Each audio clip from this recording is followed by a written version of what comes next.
साल था 1872। Atlantic ocean का पानी बहुत उछाल मार रहा था।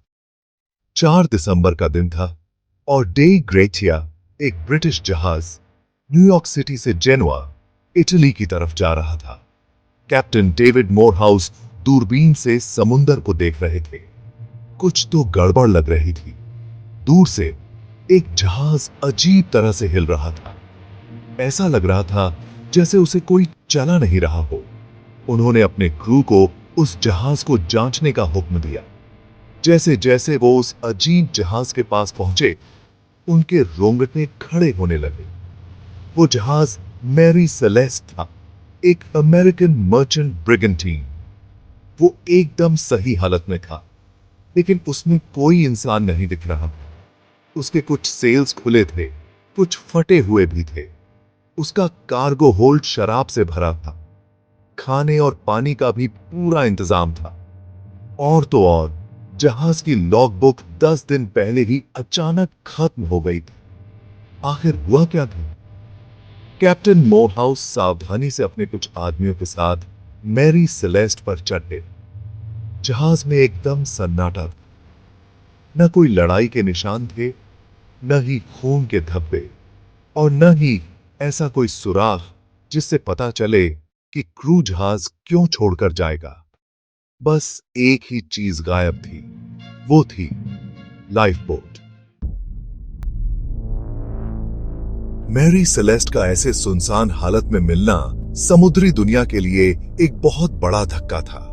आखिर एक सही सलामत जहाज, जिसका सारा सामान भी सही सलामत हो, उसे बीच समुंदर में ऐसे कैसे छोड़ा जा सकता है? गायब लाइफ बोट ने इस रहस्य को और भी गहरा कर दिया। इससे ऐसा लगता था कि क्रू या उनमें से कुछ लोग जानबूझकर जहाज छोड़कर गए थे। लेकिन क्यों? जहाज के अंदर क्रू का सारा सामान उनके कमरों में ही रखा था। रसोई में भी सब सामान मौजूद था। बस एक टूटा हुआ सेक्सटेंट और जहाज के किनारे से लटकती हुई एक कटी हुई रस्सी ही बस अजीब चीजें थीं। मैरी सेलेस्ट का रहस्य पूरी दुनिया में फैल गया। अखबारों ने इस भूतिया जहाज की कहानियां छापनी शुरू कर दी। लोग तरह तरह की बातें करने लगे। कुछ लोग समुद्री डाकुओं, जहाज के लोगों के विद्रोह या फिर समुद्री राक्षसों की बातें करने लगे। कुछ लोगों ने कंपास के अजीब व्यवहार की तरफ इशारा किया, जो कि गलत दिशा दिखा रहा था, और कहा कि यह किसी अनजानी चुंबकीय शक्ति का कमाल है।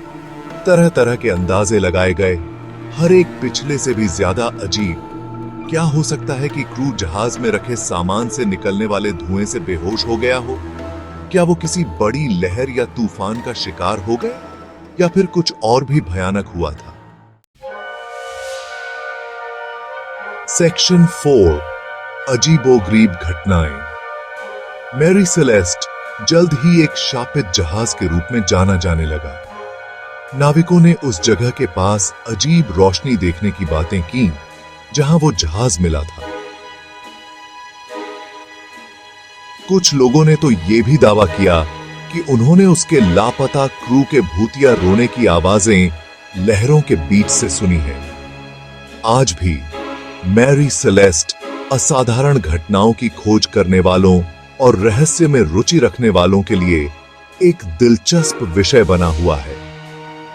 मैरी सेलेस्ट के रहस्य को आज तक कोई सुलझा नहीं पाया है। जहाज की लॉगबुक, जो इस रहस्य को सुलझाने में मदद कर सकती थी, कभी नहीं मिली। उस क्रू का क्या हुआ, ये आज तक एक रहस्य बना हुआ है, जो अटलांटिक ओशन की विशालता में कहीं खो गया है। सेक्शन 5, अनुमान।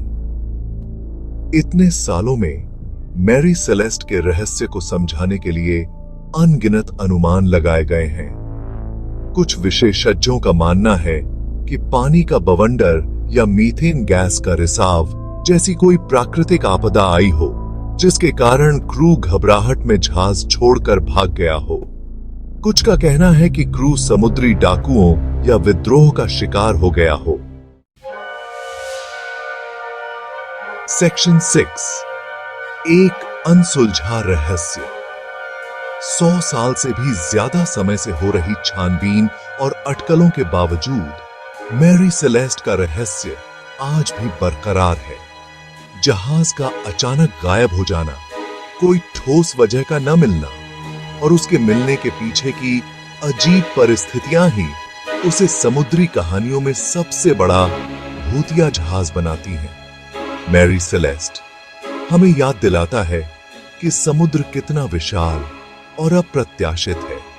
ये रहस्य की अटूट शक्ति और इंसानी समझ की सीमाओं का प्रमाण है। अगली बार जब आप समुद्र में यात्रा कर रहे हो तो मैरी सेलेस्ट पर नजर रखना। पता नहीं आप क्या देख लें।